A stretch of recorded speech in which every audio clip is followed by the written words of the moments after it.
23rd verse of the Tao Te Ching. Quote, "To talk little is natural. Fierce winds do not blow all morning. A downpour of rain does not last the day. Who does this? Heaven and earth. But these are exaggerated, forced effects, and that is why they cannot be sustained. If heaven and earth cannot sustain a forced action, how much less is man able to do so? Those who follow the way become one with the way. Those who follow goodness become one with goodness. Those who stray from the way and goodness become one with failure. If you conform to the way, its power flows through you. Your actions become those of nature, your ways those of heaven. Open yourself to the Tao and trust your natural responses, then everything will fall into place." Unquote. Living naturally. Everything that composes ultimately decomposes. Notice that I put the emphasis on the word thing. That's because all things on earth are temporary and in a constant state of change. Since you're on this planet, you too are a part of this always changing and always decomposing principle.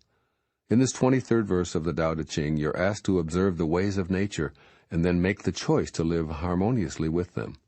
Nature doesn't have to insist, push, or force anything. After all, storms don't last forever. Winds blow hard, but then they subside.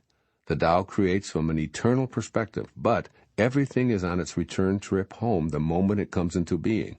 So Lao Tzu instructs that if you live harmoniously with this simple principle, you'll be in tune with nature. Let go of a desire to force anyone or anything, and choose instead to consciously be part of the cyclical pattern of nature. Lao Tzu reminds you that not even heaven can sustain a forced action. In its inherent beingness, all action has a temporary existence and returns to a calmer state. In contemporary language, we'd say that everything blows over, ultimately. The teachings of this passage invite you to pause in the midst of strife or tension and remember that serenity and peace are on the way.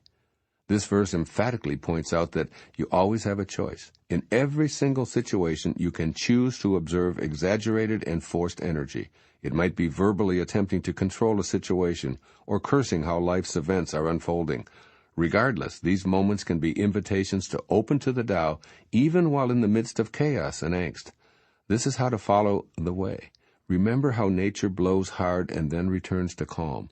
Follow the goodness of the Tao, and you become goodness. Stray from goodness, and you become one with failure.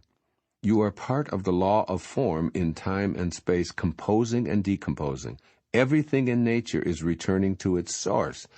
The question is, do you wish to participate consciously with this natural goodness, or would you rather spend your moments in anxiety and failure?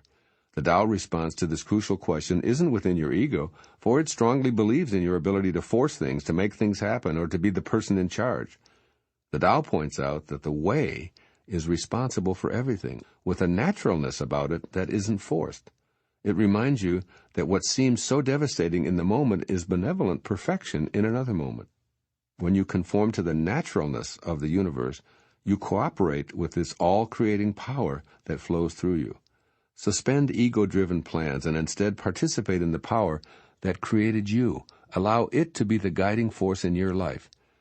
Here's what Lao Tzu says to you through me from this 2,500-year-old perspective in this verse of the Tao Te Ching. First, change your life by actively observing nature's way. See how thunderstorms or fierce winds are temporary conditions that pass, instead of thinking of them as destructive or inconvenient events. When what seems like a forceful, uncomfortable situation arises, seek the natural cycle. Affirm, this is a temporary setback. I am going to release myself from having to be the person in control. Then observe what you're feeling, with openness to what is, in this moment. Remember that this is nature's method. Center your mind in a natural way, in perfect rapport with the patience of the universal Tao. And secondly, change your life by trusting your ability to respond naturally to the circumstances in your life. At first, this may involve observing yourself in a friendly way instead of responding immediately. When you feel your inclination to make your opinion known, let this urge silently tell you what it truly wants.